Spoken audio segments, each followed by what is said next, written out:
Hello everyone, तो कैसे हैं आप सब और आपका बहुत बहुत स्वागत है हमारे इस यूट्यूब चैनल जिसका नाम है जाविश फिजिक्स और मैकेनिकल प्रॉपर्टीज ऑफ सॉलिड के। इस लेक्चर में हम लोग समझने वाले हैं potential energy of stressed wire और कुछ बेसिक टर्म्स जैसे कि प्लास्टिक आफ्टर इफेक्ट, इलास्टोमर्स, ये वगैरह वगैरह ब्ला ब्ला, ये सब समझने वाले हैं। इससे प्रीवियसली हम लोगों ने 2 लेक्चर्स किया है, उन दोनों लेक्चर में इसके प्रीवियस टॉपिक्स को डिस्कस किया है और उन सारे लेक्चर्स का एक कंप्लीट प्लेलिस्ट बना है जिसका लिंक आपको डिस्क्रिप्शन बॉक्स में मिल जाएगा या फिर यहाँ आई बटन पर मिल जाएगा, तो आप जाकर देख सकते हैं और अपने नॉलेज को बढ़ा सकते हैं। तो चलिए शुरू करते हैं और समझते हैं कि पोटेंशियल एनर्जी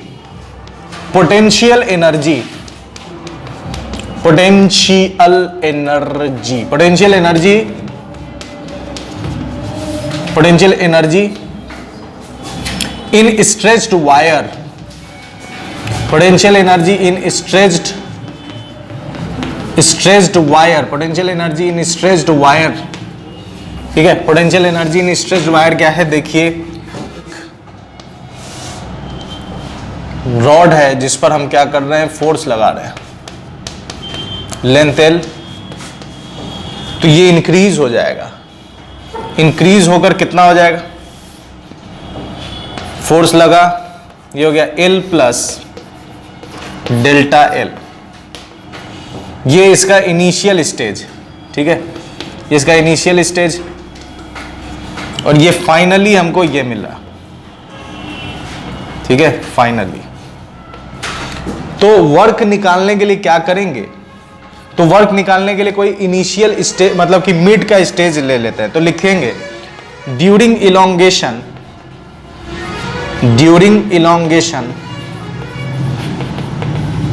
ठीक है, during elongation we take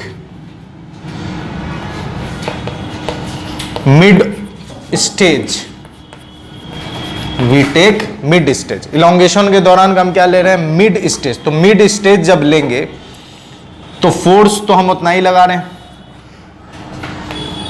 force लग रहा है F, ये हो गया लेंथ, और ये जो डेल्टा एल है ये पहले तो जीरो था, तो जीरो इनिशियली जीरो मतलब एल प्लस जीरो, इसका ऐसा लिख सकते हैं ना, एल प्लस जीरो, तो पहले इनिशियली जीरो है, जब हम इसको एक्सटेंड किए तो कितना हो गया, एल प्लस डेल्टा एल। तो मिड के स्टेज में मान लेते हैं एक्स, और ये जो बढ़ा है हल्का सा इसको मान लेते हैं dx। बात समझ में आ रही है, इसको क्या मान लिए, dx मान लिए। ये कब का स्टेज है, मिड स्टेज, ड्यूरिंग इलोंगेशन, लंबा करने के दौरान मिड स्टेज ये है l प्लस एक्स dx, ठीक है। अब देखिए, तो इस पोजीशन पर एट मिड स्टेज, ठीक है, एट मिड स्टेज में y का फॉर्मूला क्या होगा, यंग्स मॉडुलस का फॉर्मूला क्या होता है, स्ट्रेस बाई स्ट्रेन। तो स्ट्रेस कितना हुआ, फोर्स बाई एरिया, स्ट्रेस तो यही है, फोर्स बाई एरिया। स्ट्रेन क्या होगा, तो एक्सट्रेन होगा x by change in length कितना है, एक्स, ओरिजिनल लेंथ कितना, एल, एक्स बाई एल। तो इसको सही तरीके से अगर लिख दें तो आएगा एफ बाई ए, इसका क्रॉस मल्टीप्लाई हो जाएगा एल अपॉन एक्स। अब इसमें से क्या निकाल लेंगे हम, एफ आर निकाल लेंगे। एफ आर अगर निकालें तो ये सब इधर आ जाएगा, तो Y A upon L into x, ये एफ निकल गया क्रॉस मल्टीप्लाई करने पर। ये फोर्स एक्चुअली में है क्या, हमने पढ़ा हुआ है, ये रीस्टोरिंग फोर्स होता है। यहाँ एफ आर लिख दीजिए, कहानी समझ में आ रही। अब पोटेंशियल एनर्जी का फॉर्मूला क्या होता है, तो हमने पढ़ा हुआ है कि जब आप किसी चीज के लिए काम करते हैं और वही काम कन्वर्ट हो जाता है किसमें, पोटेंशियल एनर्जी में, तो वर्क डन चूंकि स्मॉल है dx, तो dw small work done in stretching the wire या रॉड जो भी है,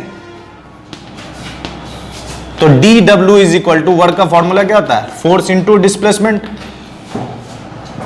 यहां फोर्स कौन सा वाला, एफ आर, तो एफ आर डाल देंगे।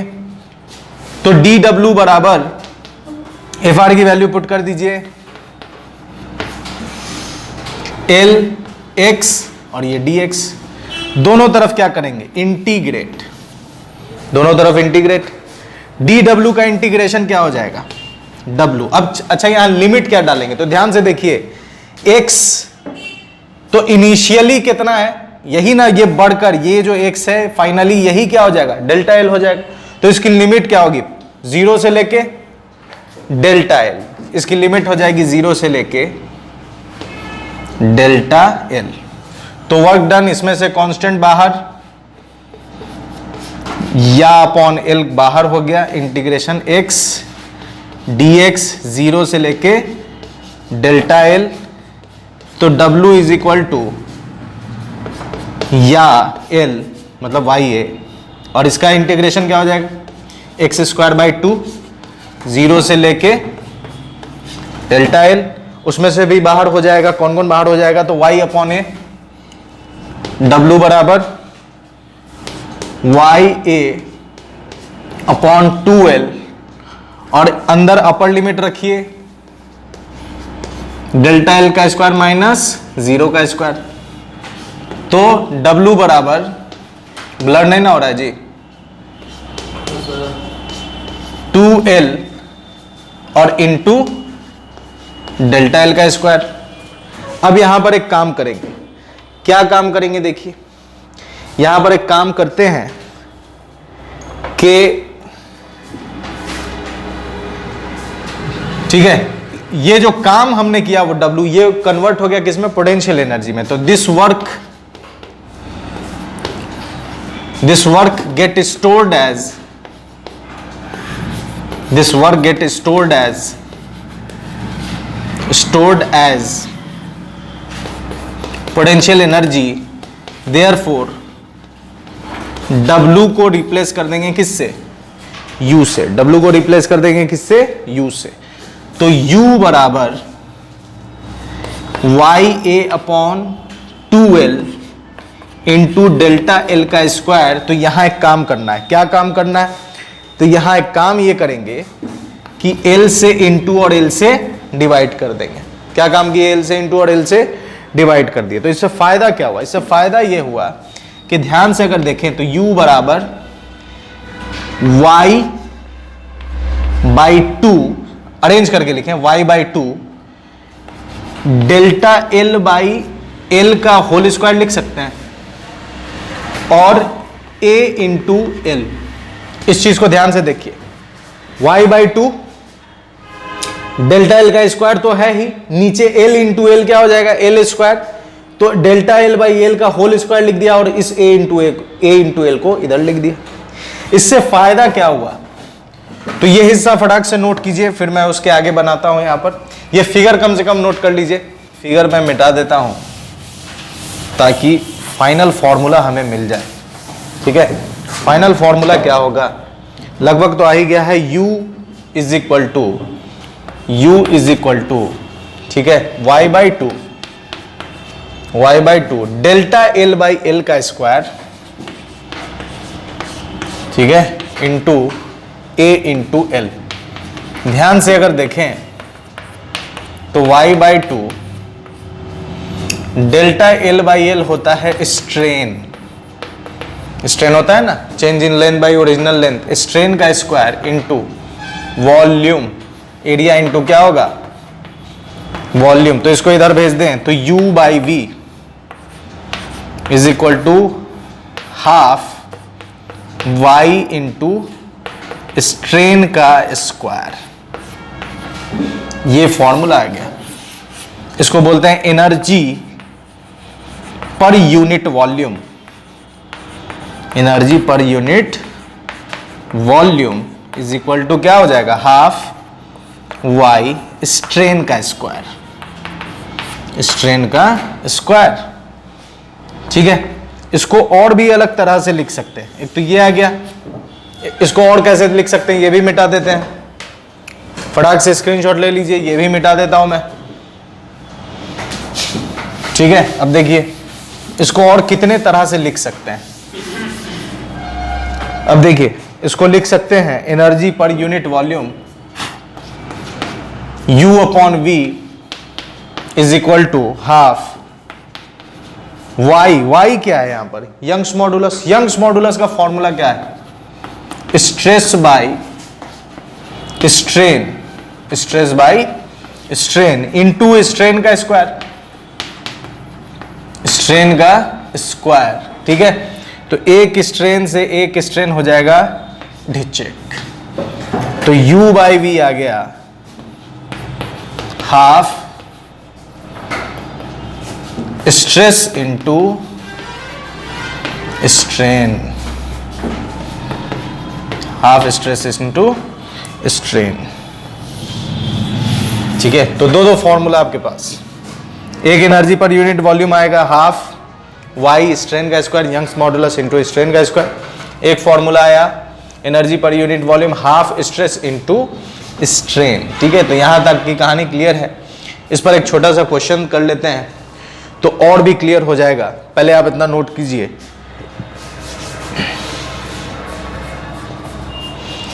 ठीक है, क्वेश्चन देखिए।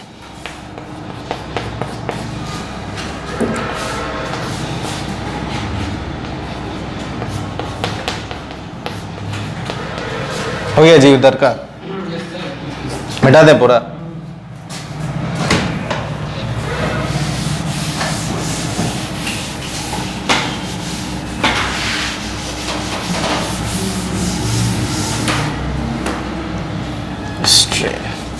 ठीक है, देखिए क्वेश्चन ये है कि एक स्ट्रिंग है जिसकी लंबाई L है और उसको एक M मास से लटका दिया गया, तो ये कुछ ऐसा हो गया, मतलब इतना लेंथ इसका L और इतना बढ़ गया डेल्टा L। ठीक है, इससे और इसमें हमने स्ट्रेस कितना लगाया, तो स्ट्रेस लगाया हमने,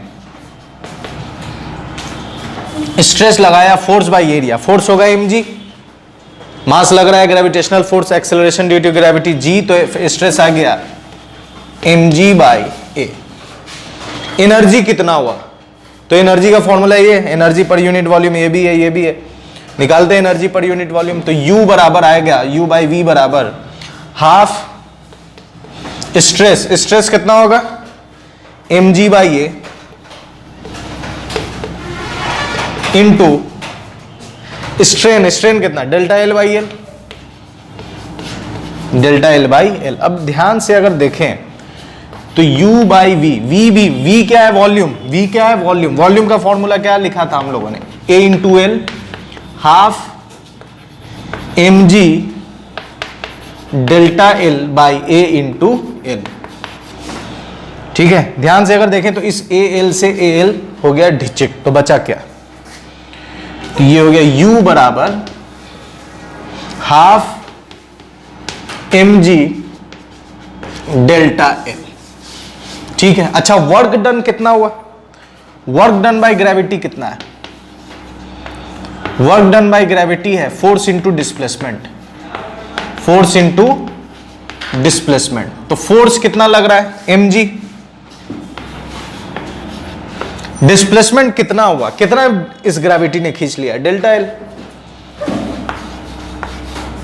तो वर्क डन बाय ग्रेविटी है mg डेल्टा L। अब यहां सोचने की बात है, कुछ फर्क नजर आ रहा है, कुछ फर्क नजर आ रहा है तो बताइए, ध्यान से देखिए, कुछ फर्क नजर आ रहा है, आया होगा, क्या फर्क नजर आया, वर्क आपने कितना किया mg delta L, energy store कितना हुआ हाफ, तो आधी एनर्जी कहां गई, आधा वर्क डन कहां गया। सवाल उठता है कि आपने काम तो इतना किया, तो पूरी काम स्टोर होना चाहिए ना, तो काम स्टोर कितना हुआ हाफ, तो हाफ कहां गया, तो हाफ चला जाता है हीट एनर्जी में, तो हाफ कन्वर्ट हो जाएगा किसमें, हीट एनर्जी में। तो half of the energy, half of the work done, half of the work done converted into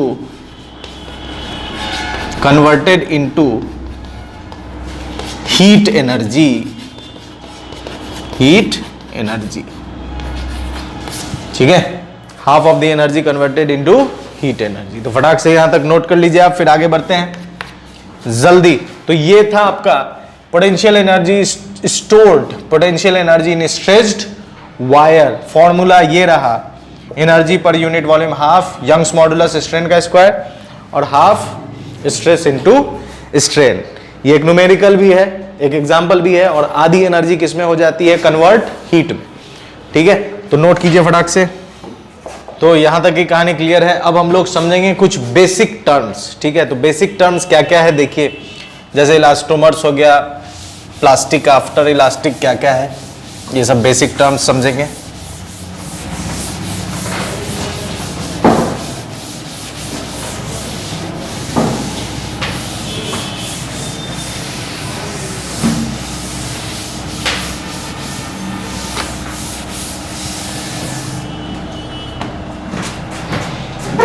heading डालिए सम बेसिक टर्म्स।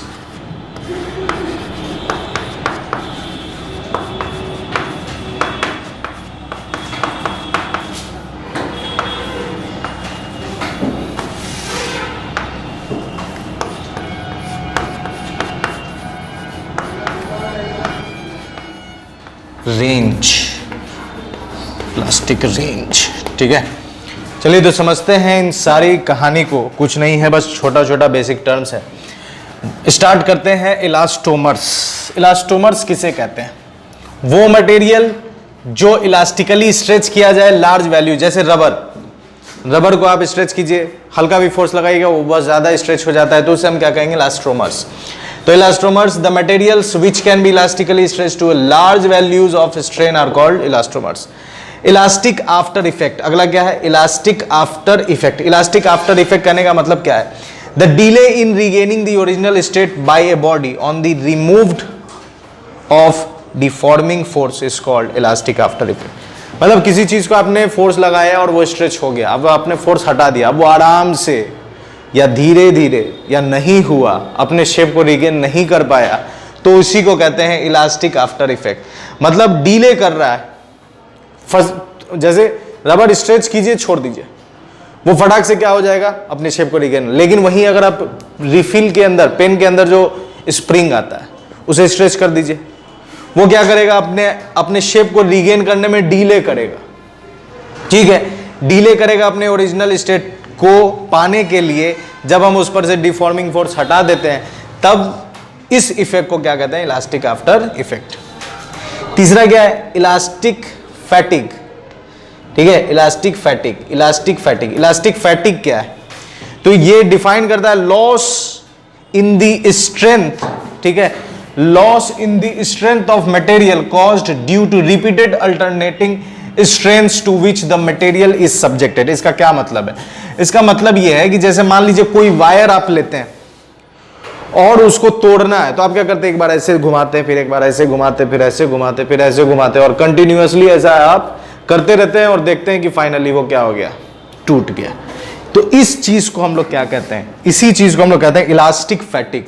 मतलब कंटिन्यूअसली आप क्या कर रहे हैं, अल्टरनेटिंग स्ट्रेन पैदा कर रहे हैं, कभी इधर घुमा रहे हैं, कभी उधर घुमा रहे हैं, कभी इधर घुमा रहे हैं, उधर घुमा रहे हैं। तो अल्टरनेटिंग स्ट्रेन करने से बार बार वो मटेरियल क्या हो जाता है, लॉस कर देता है, लॉस इन दी स्ट्रेंथ, ताकत टूट जाती है। ताकत उसका खत्म हुआ तो वो मटेरियल क्या हो गया, टूट गया। एक बार इधर घुमाइए, एक बार उधर घुमाइए। अब आगे बढ़ते हैं, चौथा नंबर, इलास्टिक हिस्ट्रेसिस।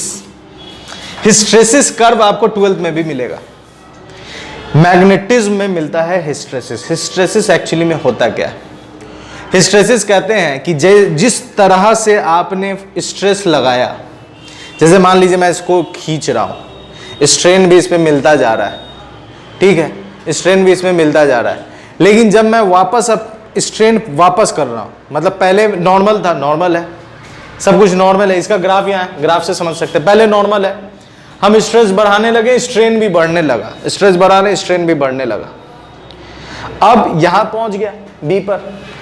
अब हम वापस कर रहे हैं, मतलब जो खिंचाव कर रहे थे वो अब खिंचाव हटा रहे हैं, धीरे धीरे खिंचाव हटा रहे हैं। हटाते जा रहे हैं, तो होगा क्या, जैसे जैसे आप हटाते जाइएगा, खिंचाव हटाते जाइएगा, तो जिस रेशियो से ये खींचते टाइम बढ़ा था उसी रेशियो से ये मतलब वापस करते टाइम नहीं आएगा। और ये जो मटेरियल के अंदर प्रॉपर्टी पाई जाती, इसी को हम लोग क्या बोलते हैं, हिस्ट्रेसिस बोलते हैं। तो हिस्ट्रेसिस क्या है समझ में आ रही? जैसे मान लीजिए, इसको मैं आपको मैग्नेट के एग्जांपल से समझाता हूं तो ज्यादा क्लियर होगा। मैग्नेट में क्या है, जैसे मान लीजिए कि आपने किसी नेल को मैग्नेट के साथ लगा दिया, ठीक है, तो बहुत देर रखा तो ये नेल भी क्या बन जाता है, मैग्नेट। नोटिस किया होगा, मैग्नेट से नेल सटाइए, फिर नेल भी दूसरे नेल को अट्रैक्ट करता है, तो नेल क्या बन गया, मैग्नेट बन गया। अब आप मैग्नेट हटाए तो हुआ क्या, नेल पहले मेटल है, इसमें कोई मैग्नेटिज्म नहीं था, जैसे ही आपने इसके नजदीक मैग्नेट को ले गए, इसके अंदर भी मैग्नेटिज्म प्रॉपर्टी क्रिएट हो गया, तब ना ये दूसरे नेल को अट्रैक्ट कर रहा है। लेकिन जैसे आप हटा रहे हैं तो हटाने के दौरान ये उसी जिस रेशियो से ये डेवलप कर रहा था अपने अंदर मैग्नेटिज्म, उसी रेशियो से हटाने के टाइम अनडेवलप नहीं कर रहा है, मतलब हटा दिया, अब भी इसके अंदर थोड़ा बहुत मैग्नेटिज्म बाकी है। इसी प्रोसेस को, मतलब जिस तरह से हम डेवलप कर रहे हैं उसी तरह से अनडेवलप नहीं होता है। इसी की चीज को हम लोग क्या बोलते हैं, हम लोग हिस्ट्रेसिस बोलते हैं। The fact that the stress strain curve is not retrace मतलब उधर से ही होकर नहीं आएगा। अगर ये ऐसे गया है तो इसको ऐसे ही आना चाहिए, लेकिन ये ऐसे नहीं आता है, ये दूसरे रास्ते से आता है। इसलिए क्या कहा जा रहा है, is not retraced on reversing the strain is known as elastic hysteresis. वहां पढ़िएगा मैग्नेटिक, 12th में पढ़िएगा मैग्नेटिक हिस्ट्रेसिस, मैग्नेटिज्म हिस्ट्रेसिस। अब देखिए, classification of material on the basis of strain and stress curve, ये हमने ग्राफ पढ़ा था पिछले लेक्चर में। उसमें कुछ पॉइंट है, जैसे ये पॉइंट है ए, इसका इलास्टिक लिमिट यही है, लेकिन ई ब्रेकिंग पॉइंट, तो देखें कि इलास्टिक लिमिट के बाद ब्रेकिंग पॉइंट काफी दूर है, मतलब इस ए से ई के बीच में जो गैप है, जो लेंथ है, जो लंबाई है, काफी ज्यादा है।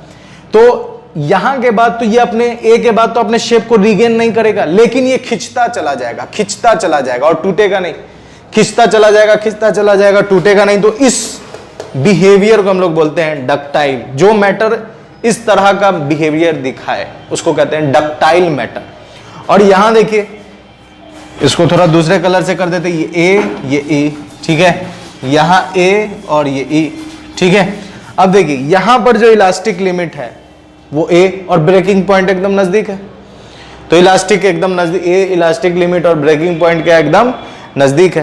तो इस तरह का मटेरियल, मतलब कि यहां के बाद ये शेप तो रिगेन नहीं करेगा, लेकिन फटाक से टूट जाएगा। तो इस तरह के मटेरियल को हम लोग, जो मटेरियल ऐसा बिहेवियर दिखा है उसको कहते हैं ब्रिटल मैटर। तो क्या कहेंगे, ब्रिटल मैटर। तो डक्टाइल मैटर ये वाला which has very large plastic range, और ब्रिटल मैटर ये वाला मटेरियल जिसके पास स्मॉल प्लास्टिक ऑफ रेंज होता है। ठीक है, तो यहां तक की कहानी क्लियर है, इसको हम लोगों ने अच्छे से समझ लिया है। कुछ पॉइंट्स इसके नेक्स्ट लेक्चर में हम लोग समझेंगे, जो यहां डिस्प्ले हो रहा है, तो आप जाकर देख सकते हैं। और मेरे साथ बने रहने के लिए बहुत बहुत शुक्रिया। अपना ख्याल रखें। गुड बाय एंड खुदा हाफिज।